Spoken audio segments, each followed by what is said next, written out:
Okay, so goal tonight's to go through some of the database stuff, see if we can get the test mocking stuff to work. Assuming we can get some of that to work, maybe we can wire something into the front end or readjust some of the stuff on the front end. We'll see how that goes. Thinking it through, I was looking at the email password token and I looked at the pattern in our code, which has username, email, and password.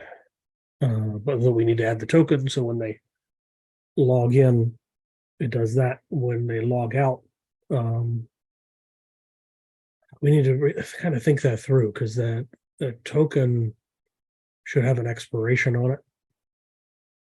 And I'm okay with first version, it just goes to expiration. I'm not going to worry about it beyond that.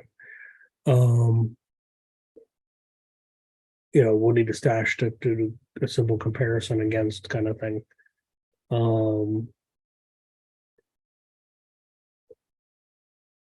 But I don't know if we need a date time the token was stashed or something like that. I don't know. We're just gonna stash it for now and we'll deal with that, the repercussions later, and adjust things if we need to later. I did get the workbench to work. Basically, it came down to the most recent version of the MySQL workbench is what's crashing my computer. So I can now get in here and see tables and views and stored procedures and things without doing like horrific things to the computer. So what I'm thinking is we'll just set up the user table and, we'll just do a really quick search for MySQL create table. It doesn't have to be anything complicated. W3 schools are getting better. And I did do a create table the other day and I deleted it all. Let's just start with something like this. That's fine. And back into the workbench. We'll put that in there. And then we're going to call this one users. And I don't care about the ID. So we need username. We'll just be an ID. Doesn't have to be anything complicated. So we need username, email, and password and token. Right? That sound right?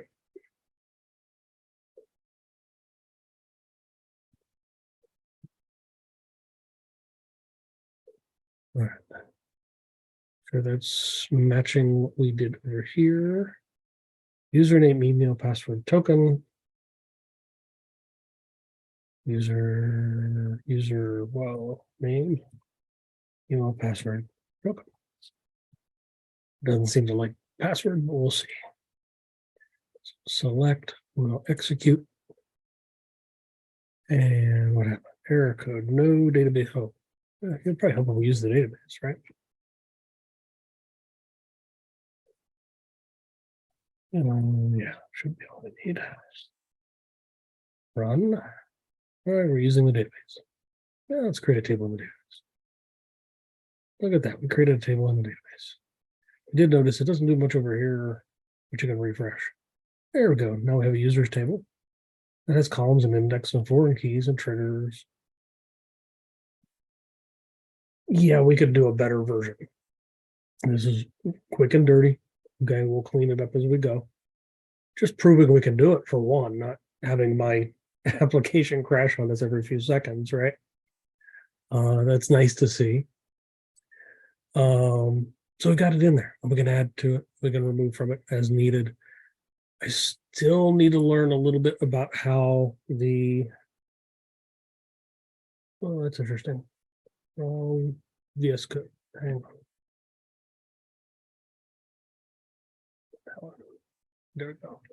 Still need to figure out how let me close that out because I have another version of VS Code open. Sequelize works in some depth. I'll probably spend a little time offline, figure that out, bring it back. Okay. So that's enough for me now to know that we can get through the register, we can get through the login, that kind of stuff. At this point, we know that we can test this out a little bit. And what I'm thinking is we'll do an app get command. And so for our test purposes, we're going to call it tests.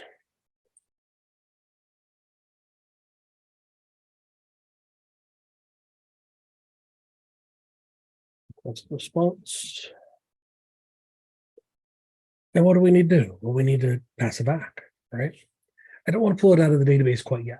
I don't think our data is quite ready for that. What I do think we can do is down in here somewhere, let's add a folder for data. And I'm going to copy over. Oh, it's in the assets, mock test JSON, copy. And let's paste it into there.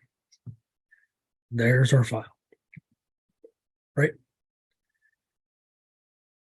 So quite simply, we need to do a file read, right? Somewhere along the way. So let's come back out here to our documentation and mode read. Some file, reading and writing. All right. Actually saw documentation on somebody that did their entire backend with reading and writing Node.json. Okay, so this is just, yeah. No big deal there, no big deal there. FS, file system. So we need to bring in file system.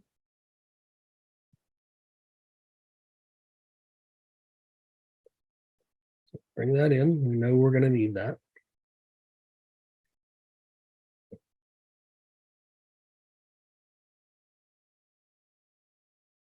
And let's take a look at how we want to use that, right? It does have capacity for callback. Node inherently, I don't believe, has async await, right? You guys have been using it more recently than I have. I think it should. Oh, that's right. It depends on the version of Node. I think it's like 16.4 or something like that. Right. So we need to do something like this, right? And we don't need promises, I don't think. So path, options, and callback. So let's try something out and see what happens. See if we can break it, right?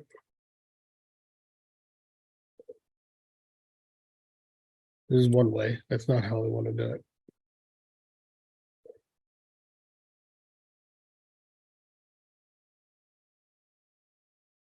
That looks good.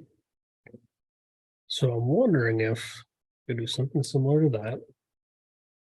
Hearing noises in the house, but nobody's home. Very strange. So we're gonna do it right in here. And we know this is data slash tests.json. I don't know if the UTF-8 fits or not, we'll find out. And this is going to be an async. And file system read file. What does it give us on this? So looking at what we get here, it has a capacity for callback, encoding type, path, flag, event emitter, abortable, null, undefined callback. So it has a void, but it has 7 overloads. So I'm wondering if we can do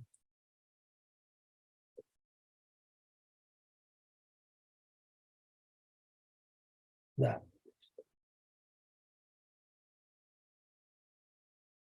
Interesting.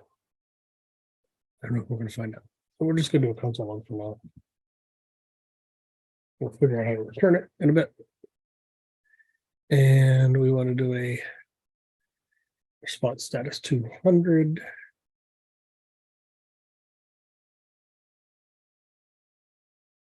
I'm just going to do something like that for now. And let's spin it up.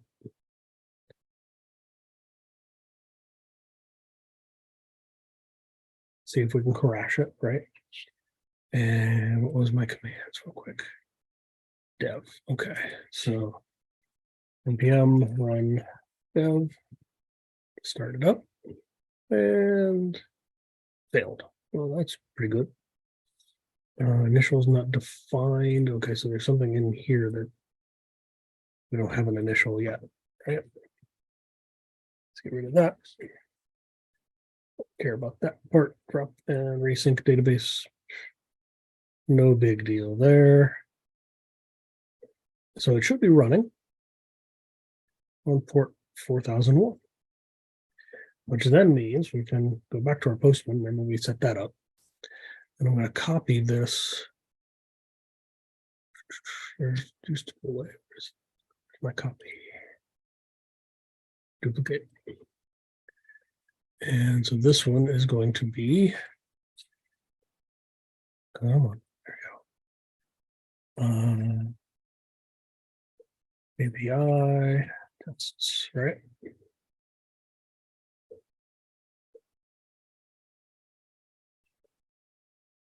It could be a straight GET request. We haven't put any auth in or anything like that. So theoretically, if I did things right, we should be able to send and get something back. Couldn't get a response. Socket hung up.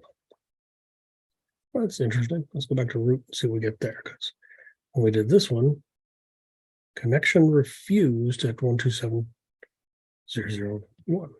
Interesting. So it's not letting us to localhost. For whatever reason, I don't know yet. Well, except for something like that. CB argument must be of type function, received type string UTF-8. Oh, so the error is somewhere in here. CB argument. So is it line 41? This is exactly where our error is. I think he wants to call back as well, like it was in the post we were reading. So let's take a quick peek at something like this. Load fs read file. Wait, see if there's an adjustment, right? When all else fails, try something different. Well, we'll probably need read file sync. But here he's passing it to an async function, which is not quite what I want to do.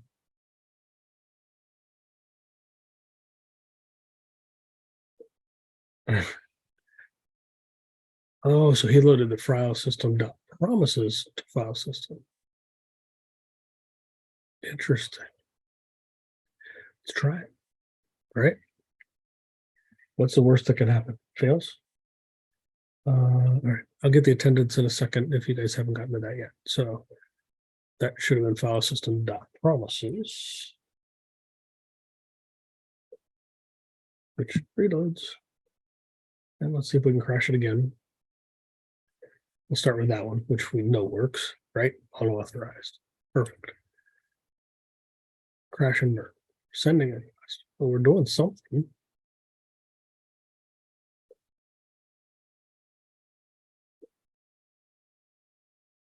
Not exactly what we wanted. Okay, so that's spinning. So what's going on? Oh, we console logged. We didn't return anything, which means we're going to time out over here eventually. So it got here. What we didn't do was we didn't actually return the object, right? I'm wondering if that's part of what's killing it. So let's do this. Restart, which killed it. That's fine. Send it again. Oh, look at that. We got JSON back. Not pretty JSON. Pretty.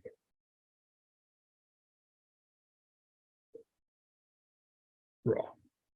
Amazingly, raw works better than pretty, right? That looks like our data. Does it not?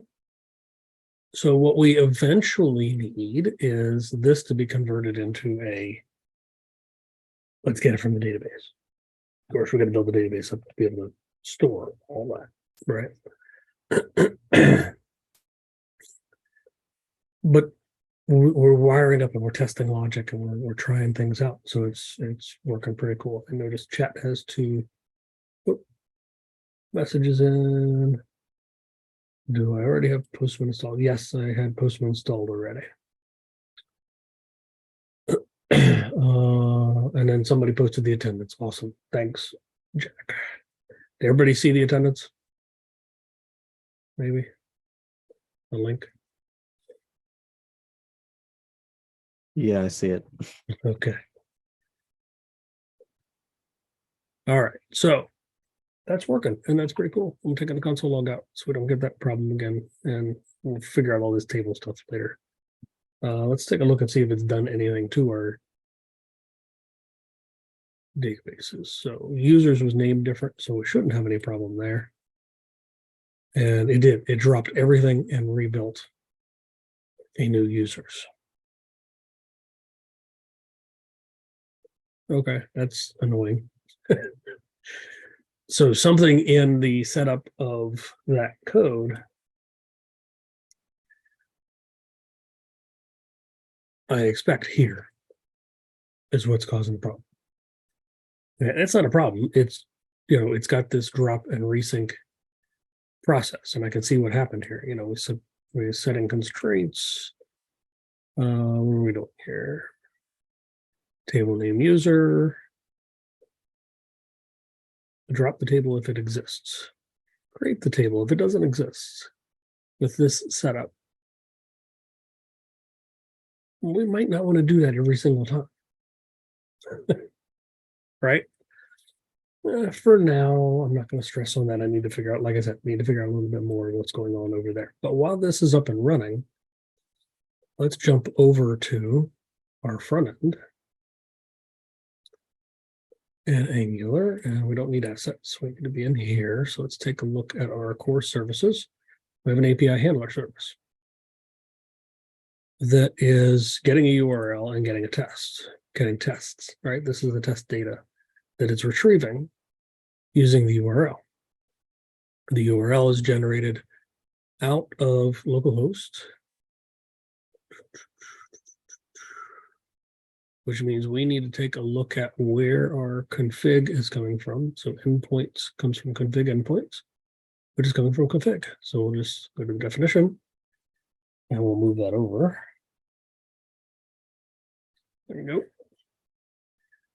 And localhost, this is our localhost endpoint, which right now it's pulling from tests. We don't want it to be there. So just an easy way to kind of hide that.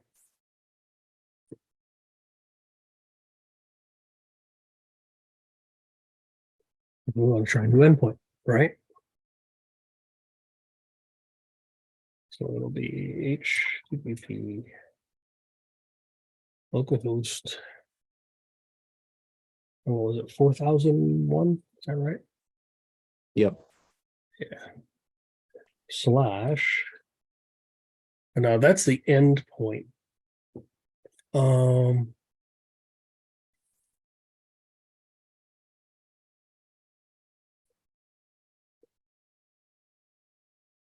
But I'm wondering if, let's see, this gets the URL for tests. What we actually need is kind of a prefix. So let's do this. We're going to modify our get URL a little bit. Which in my prefix, I want this.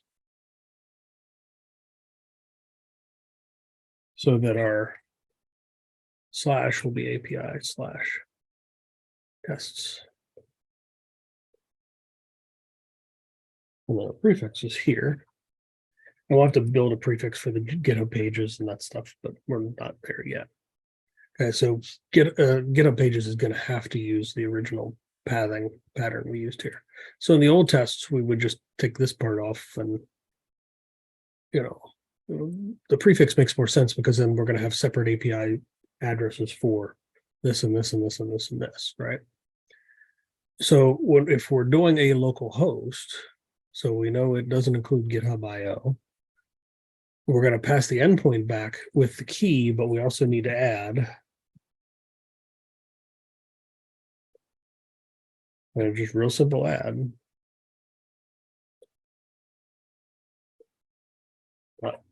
prefix. And it's not liking the dot prefix.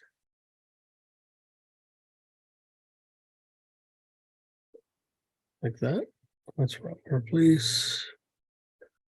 Oh, it's prettier. Okay. Well, that's an interesting way of doing it. Different, but I'll take it. Okay. So we'll save that. Okay, which means we're changing our cat to use this prefix plus that route on the prefix. Okay. And make it readable, we'll do that. So we should be able to spin up and actually see that it gets the test data because we're firing the get test, if I remember right, in the home page. Maybe. There it is. We're subscribing to it there at least, right? So we'll open a new terminal. And we'll go to front end.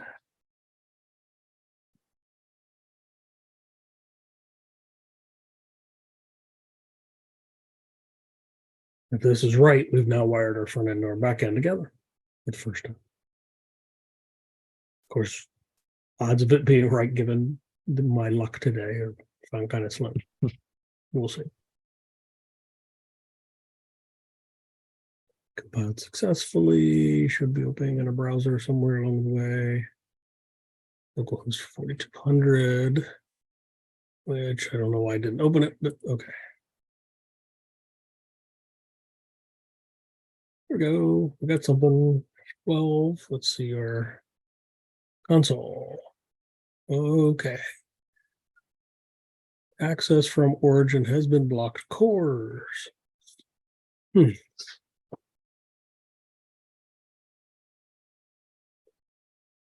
Mm-hmm. We shouldn't have gotten a cores issue. I wonder, I used to have a tool. Looks like I removed that one. Oh well.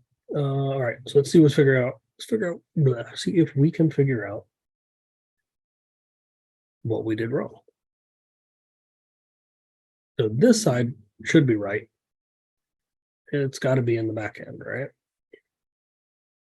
Considering we really only have one file and we told it to use cores.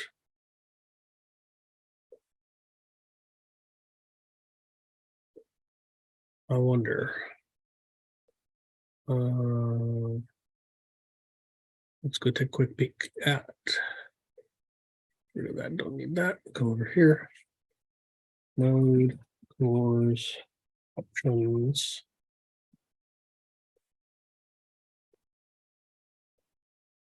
I haven't used this in, like, I can't even tell you how long. Okay.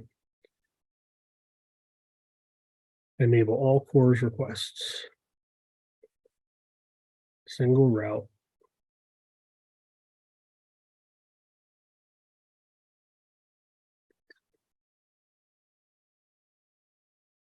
Configuring. See, I think what we did when we said origin is we're now limiting it down to where it can come from.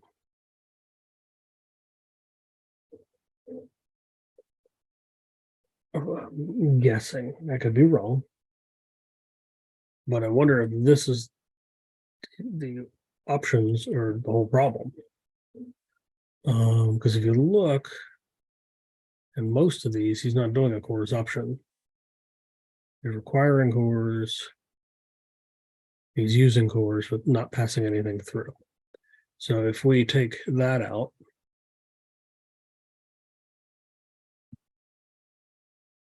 it should change, and we should be able to refresh. We got data from tests. Localhost 4001 API tests. It's a WebSocket? Oh no, WebSocket's the NG. That's down below. Okay. Look at that. Next HR request. There's our preview of our data. We just wired it up. Cool. Questions, comments, or concerns? Cool. And you guys are quiet. See who else here. All right. So my next thought and process would have been to start accepting a username and email, a password, this and that. I'm wondering if the Sequelize is really the right direction. If maybe we do things a little more manual. I don't mind recreating the user table if it doesn't exist. It bothers me that it's dropping and adding it when the node server spins up. Because then, if our server ever got shut down and comes back up, we lose out all of our data. That seems kind of backwards, right?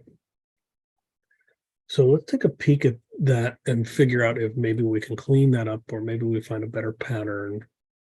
Because I'm not 100% sure, other than data here, I'm not sure what else is going on. So we have this database config that's pooling, that's our password to get in, all of that. That's straightforward stuff.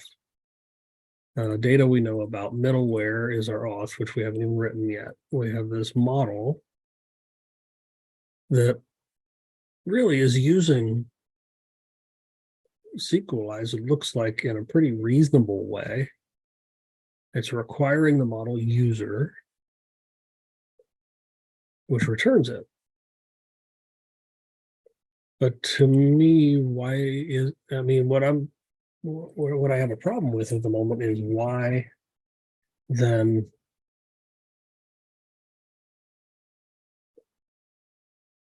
did it wipe and reload? I'm wondering if this is it.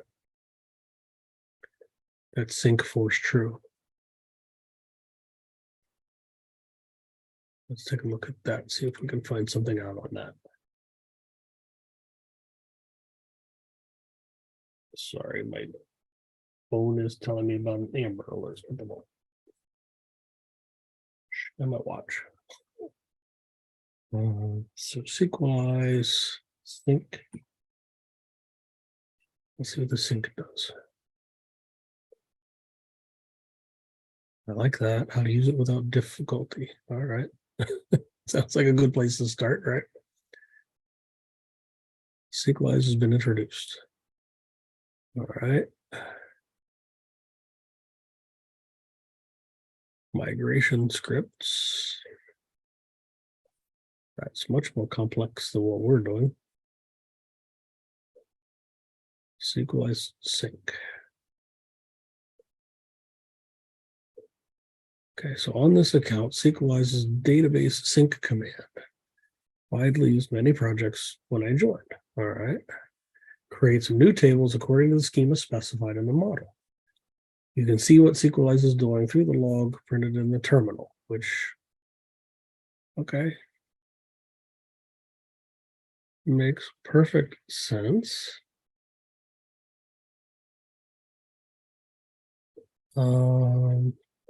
Yeah, from what I'm reading in the docs, if you force true, then it'll always drop the table, even if it exists. But if you don't, I think the default is false. Yeah. So if you just don't use the force true, it will create the table if it doesn't exist, and then nothing if it already exists. That's exactly what I was hoping to find. Well, it wouldn't do nothing if it doesn't exist. What it would do is if the table doesn't exist, it would create it. Right. Right. Mm-hmm. Yeah, I'm reading the chat. Yeah, so we don't need that. Maybe we just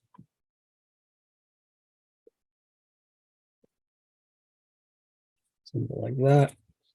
And I want to double check. We had a whole bunch of things that got set up in the background. I just want to do a quick run through. There's our database config. And there was something in the notes that I was seeing there, and that's what I wanted to take a quick peek at, was a way of turning the console log on and off, which was where logging true under the config pool, which is probably true by default from what I'm seeing in there. Where was that? That was in under the pool. So something like that.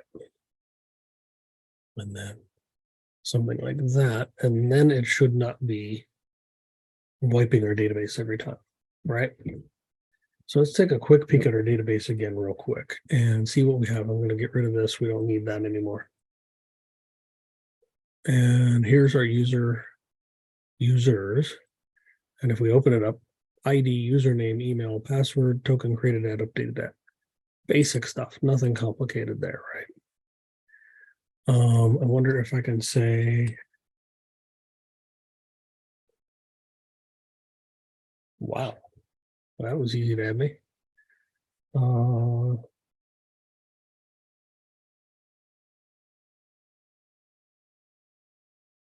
password is going to be really simple. In the wild, we'll have to change that, but no big deal. I just want to see if we can get the data back at the moment, okay? So we have a table. And let's do a quick refresh up there and come back in, and we close that out. Oh, there's a form editor. Look at that. That's easier. Learning all kinds of new things. All right. So here's an interesting part, though. Select star from, right? Users limit. But Sequelize. Let's think this through a little bit. Okay. So we have this API login that should be sent an object in the request, right?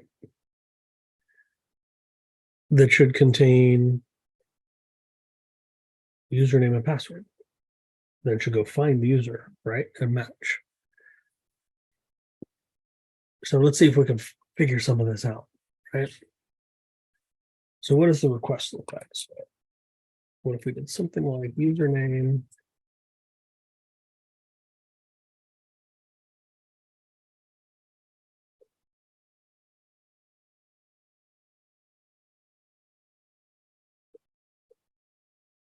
It should be in the body, right?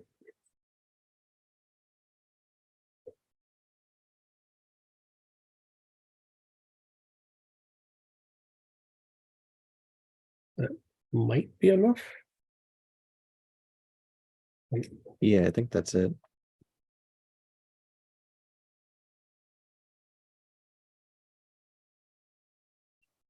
So just testing, we'll switch over to our other terminal.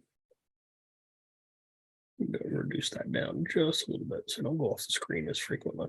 Okay, so we're connected. We can see what it's doing. It's so select table, show index from user. Okay, good. So nothing exciting there. We have data. So now the next one would be, and it's API login is the one we're using. So let's duplicate this one. Okay, and we'll rename that real quick. Oh, there it is there.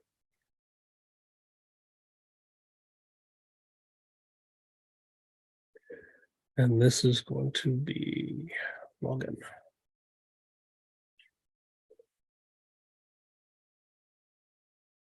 Now we have to put something in the body. And raw should work fine.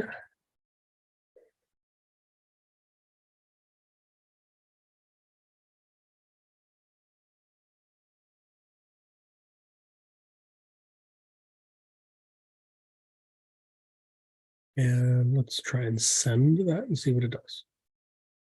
Got an error, cannot get API login, 404 not found. Oh, that's interesting. Oh, it's a get. We need a post, right? Yep. Everybody caught it at the same time today. Okay, so we didn't return anything, so that's why it's hanging up on us. But we didn't get a console log either. So let's make it a 200 response. We're not going to send anything back. Eventually, we need to send the token, right?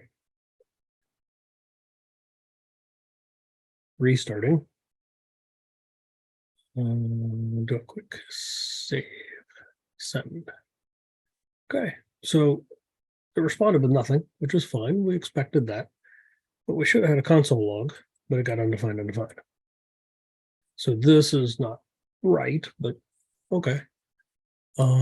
So now we need to look at express post request data, right?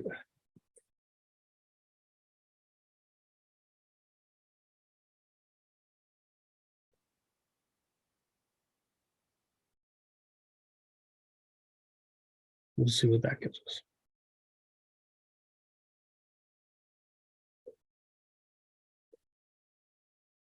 Send post data, blah, blah, blah, extracting post data. So it should have sent something like that. Yeah, I don't have the request response stuff to look at that. And then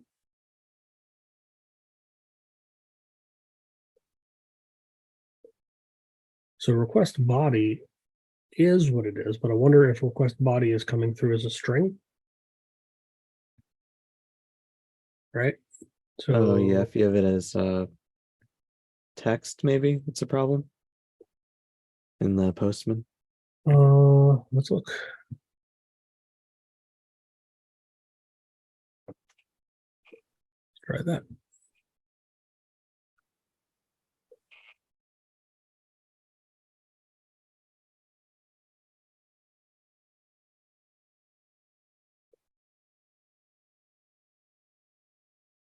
There we go. Send.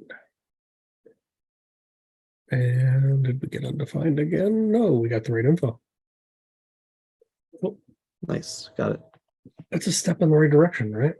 So this is a login request. So let's see if we can track that username down out of our database.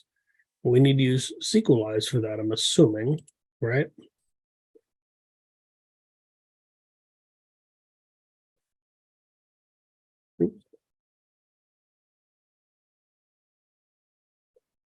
Or we should have just done get username from table, but we got this whole model-y thing going on. Let's figure out what that means.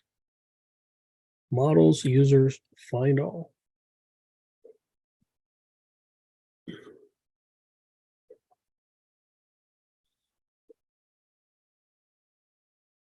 So we defined a user, but I don't know that we want to find all, right?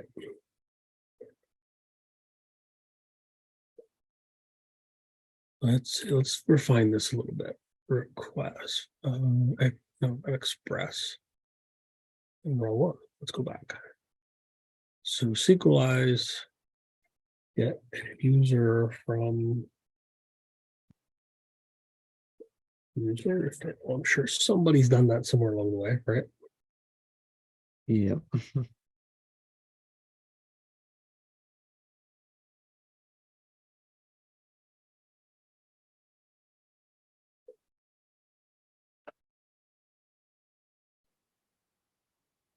That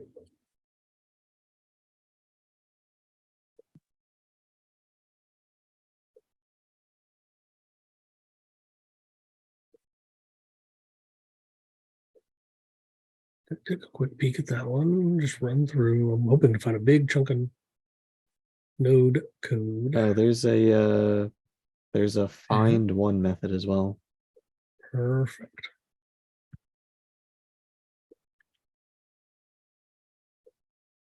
All right, so don't worry about authentication. We're already there.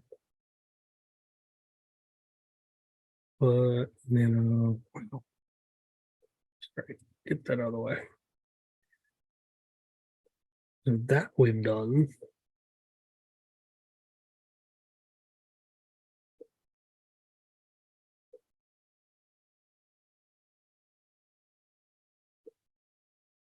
So we put it all together. Now we just have to figure out how do we use it.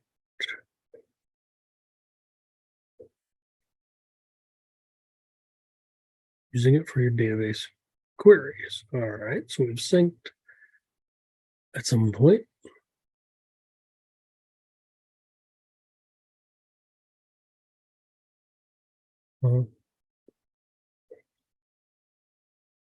That's a find all.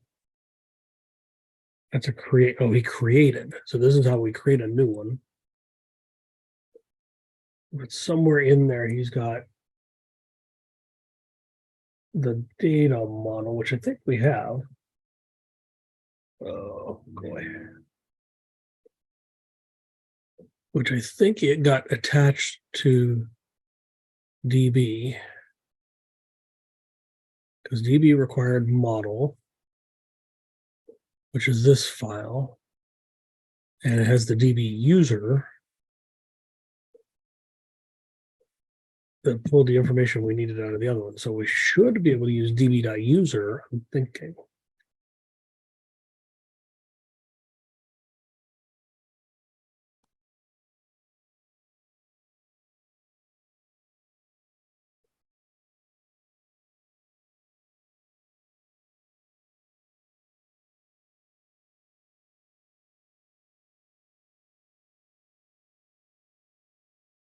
So there was find one.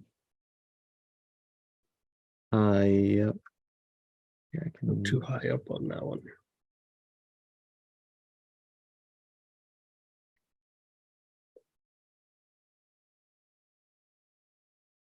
Find one where? Okay. Find one. Squiggle bracket where? Squiggle bracket.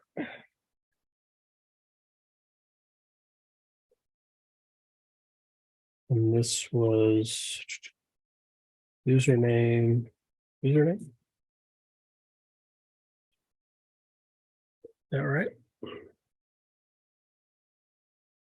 And it's a then, so I'm hoping that's promisified.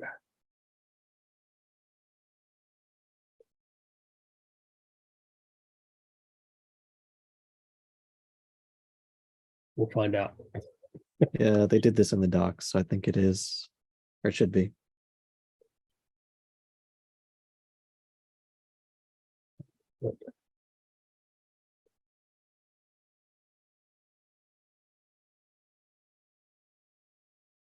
Restart. Make an API request. Send. That is done fairly quickly. That's good. And let's come down and look at our. Oh, nothing. What happened there? How do they get to prettier?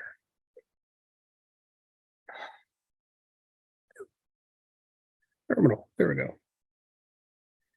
There we go. Executing. Select ID. As where users.username equals Bob format limit 1 from database null. We got null back, which says we did something, but let's go see if I spelled something wrong. No, it should have been, oh, username should have been Bob-4, right? Username equals Bob-4 limit 1. So here we can do a very similar one from users where users.username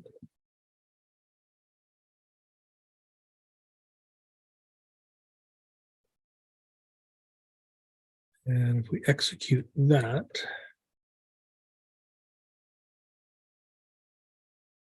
unknown column user.user, so it doesn't like that pattern user.username.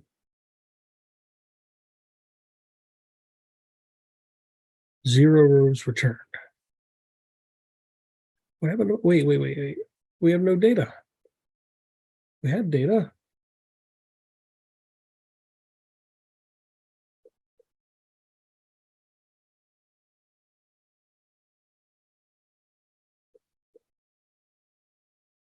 It hasn't done a create table in ages, so where did our data go?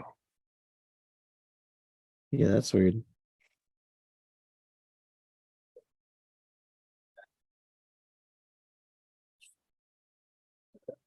Form editor.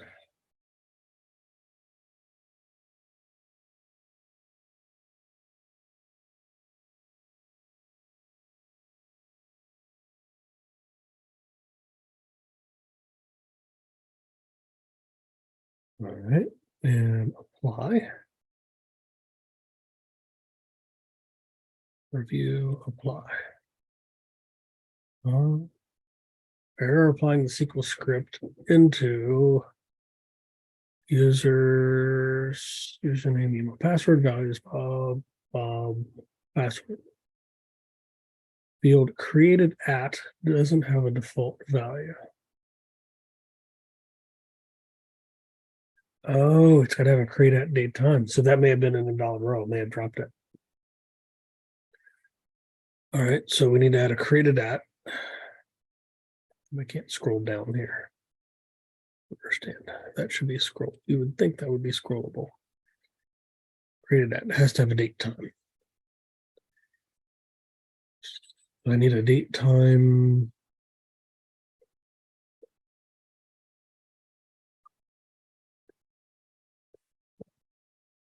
So we need a MySQL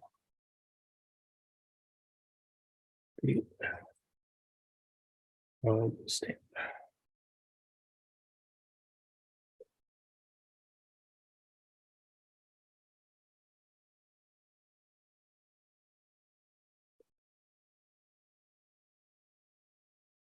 All right.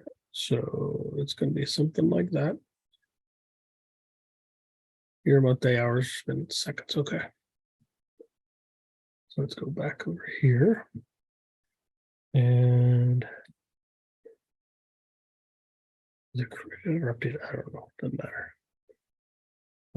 03, 23, 18, 49. And just so we don't run into any problems, I'm going to do them both. And we'll reapply. And we'll apply. And we'll close. And now when we come back to our result grid, we have data that hopefully won't disappear. So then if we come back and rerun, where'd our query go? With what? Lots of issues. Copy action.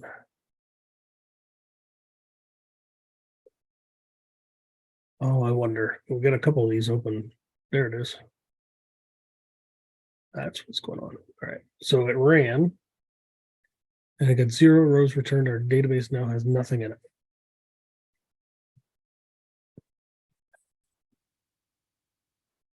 Although I don't know.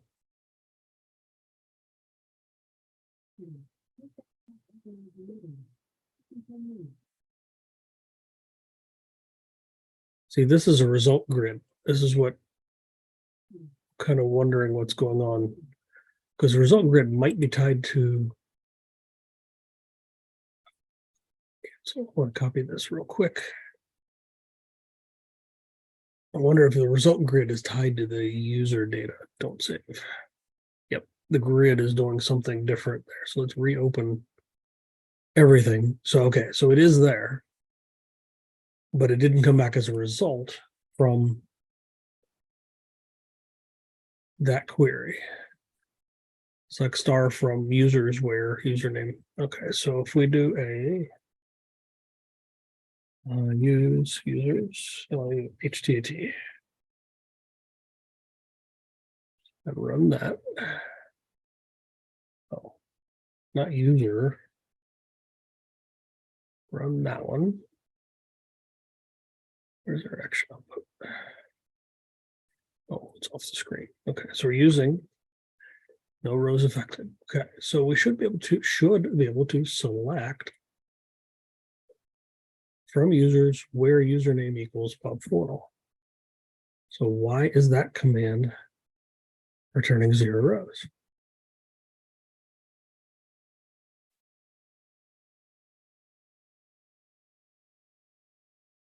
That's weird. But that is the result grid of this query, not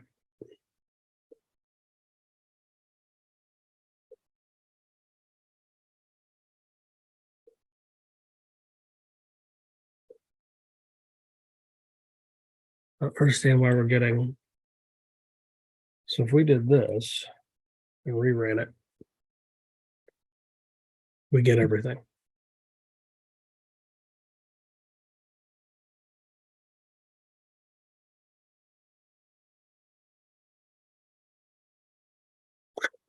written enough SQL commands to know that that should work. My brain's going, what's wrong? Kind of wondering now. We know what's going on here in the SQL Workbench. I'm okay with that at the moment.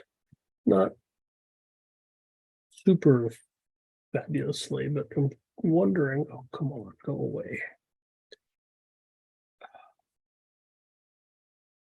Trying to get back to, there we go, that one. I want to resend that command, then come back to our VS Code.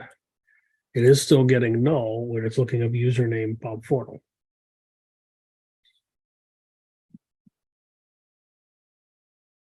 Unless there's somehow not a match in the data.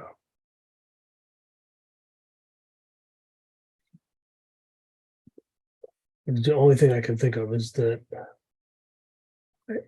come on. Sorry, I somehow got the SQL tool off the top of the page and I can't drag it down now. Workbench. When I quit the SQL Workbench, I got to restart it. It's doing weird things here. It's a basic command that should work. And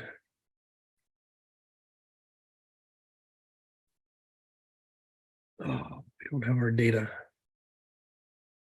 So here's our users table.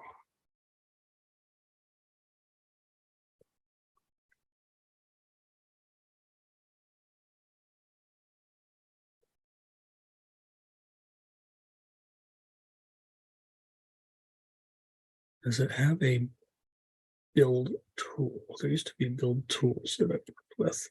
It's been a long time here, so bear with me.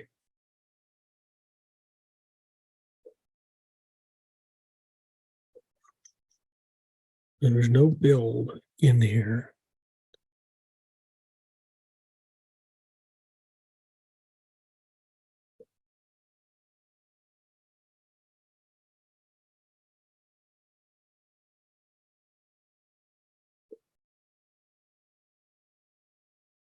See, that should work. I don't see a reason why I should. Which one do I have?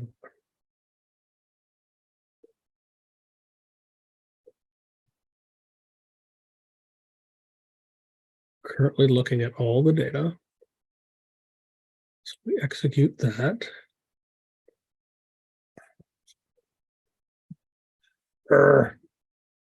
Why?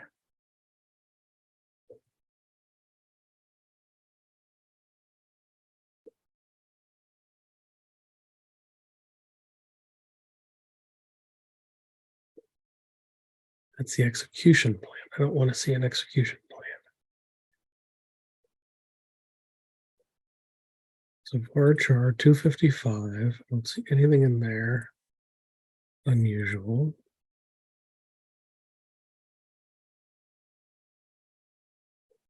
And reopen and look at the data in the form editor. Do I have any extra? Oh, there's an extra character. There was a space after the L.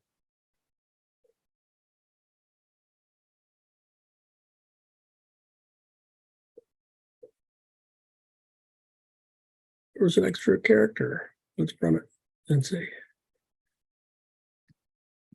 Wow.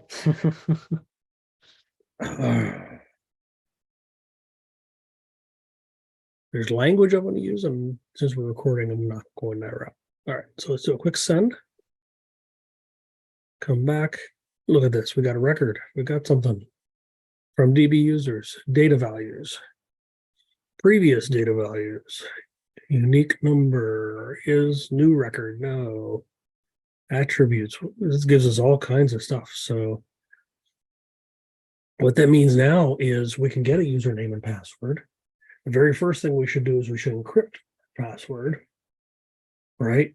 Mm-hmm. Before we write it back in when we do the registration. But here we're going to take this password and encrypt it so that we can then match it against the find one that comes back. If the find one comes back null, says, hey, I don't know who that user is, we return an error message, and we can then display something happen, right? If we get a match, that's when we create the token, store the token in the database, and push that out to the front end application. This is the structure here. It's not fancy. You didn't see me do anything too radical, right? I mean, we're not even writing data at the moment, but you know, it's a step closer.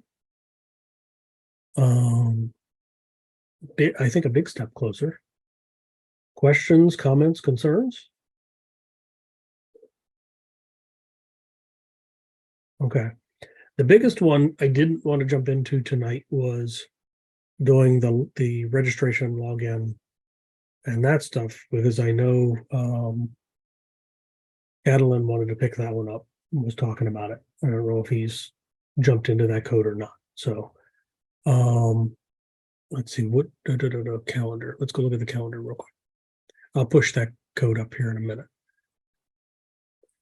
Get that out of the way. Yes, I got another meeting that starts in 2 minutes, but I'm not going to that one. I have not scheduled anything for the weekend. So since we got the crew here, you know, do a hand up, something like that. For, do you want something Saturday morning, Saturday afternoon, Sunday morning, Sunday afternoon? Throw something in the chat or pop on and yell and scream at me. I'll probably stick to the Tuesday, Thursday the way I've been doing.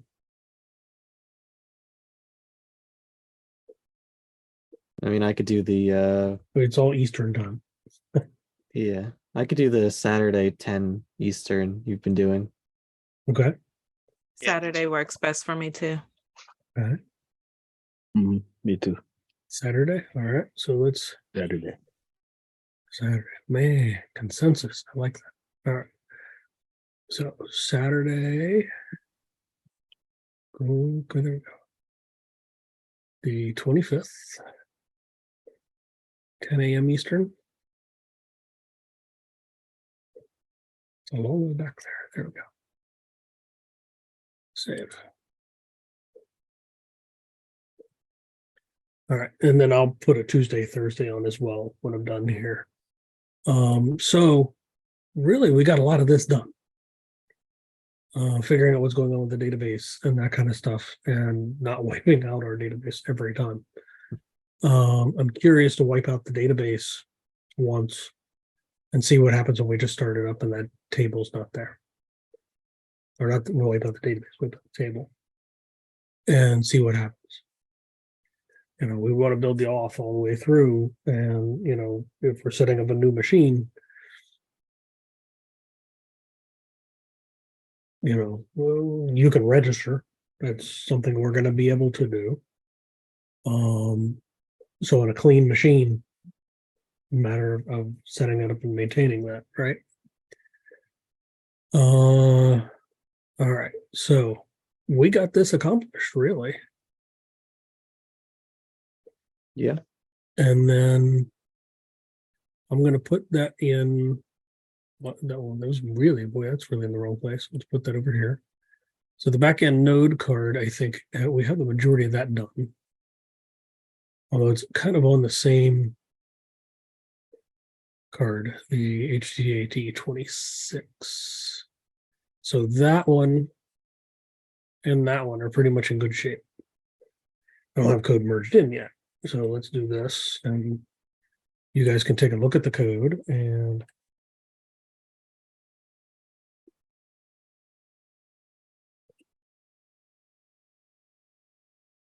I'll push that up. I don't have any tests on that code yet, but at the moment, I'm kind of okay with that. The node is simple enough at the moment. We'll figure that out later, okay?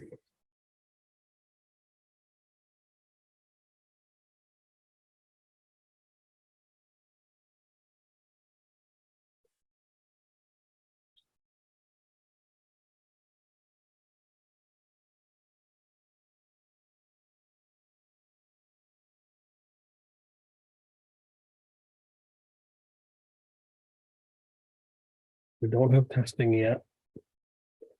Our testing currently is manual.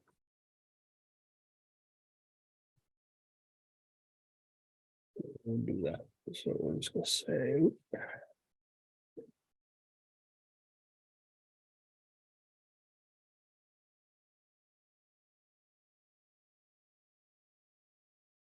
And create. Sign me. Before I do it more. Always be in this habit of double checking. I could care less about the password for this at the moment because you're going to want to set that to whatever you set the password for your MySQL, right? That'll have to be changed for each local machine. And we still have some console logs, but I think I'm okay with leaving it that way for now, showing what we've got in the functionality, because we do need to implement a little bit more. That's okay. That's okay. It's okay. Now, I could theoretically, if you don't want to give stuff away, that password we could have pulled from an environment variable that we then could have stashed in GitHub, but I think we're okay there. The package JSON is pretty straightforward. Minor changes there and minor changes there to give us additional functionality. I think that's good. So I come back over to the conversation and then add lots of people, right?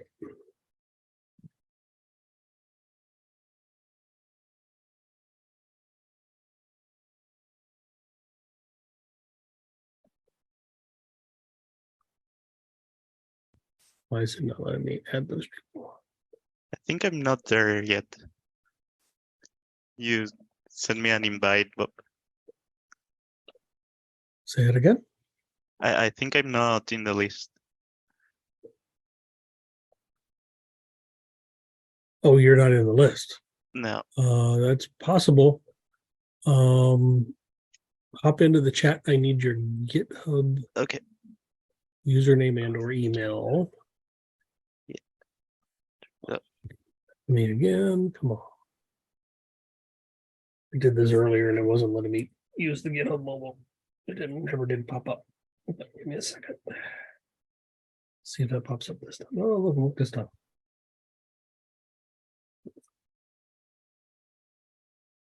Come on, there you go. And where'd my chat go? Oh, there it is. All right, I'm gonna add you. Add you, not find you, add you. Yep. Okay. Thank you.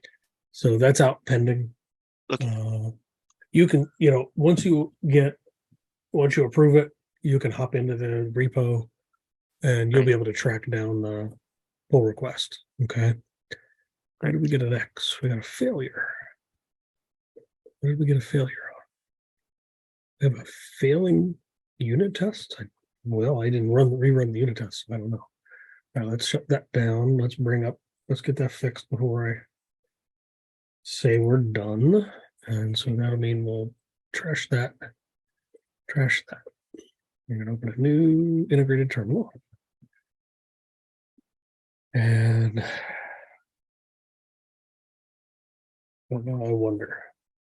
Oh, I bet I know what changed.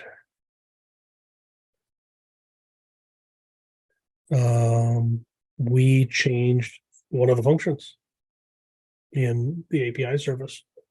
And so I bet we're getting an incorrect result out of that, would be my guess. So if we come over and look at the front end, we did make that change over here in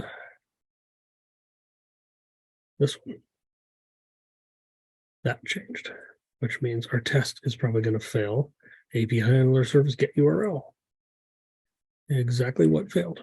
This is why you have unit tests, right? We changed code. So for localhost was probably the one that failed. Yep. So our localhost now brings a key. Our service endpoint localhost key is set, but our our key returns test URL. We are getting it, and it says we're at that. So this should be different. It should be localhost 4100 test URL. So let's to make it cleaner, we'll do this. And then our result should look something like this. That should be enough to manually fix it. So rerun our tests and push it back up, and then we'll have a PR that's broken. Sorry about that. I should know better. I should know to go rerun my tests before I push my code. You know, that's why you put those kind of checks in place. So now we have passing tests.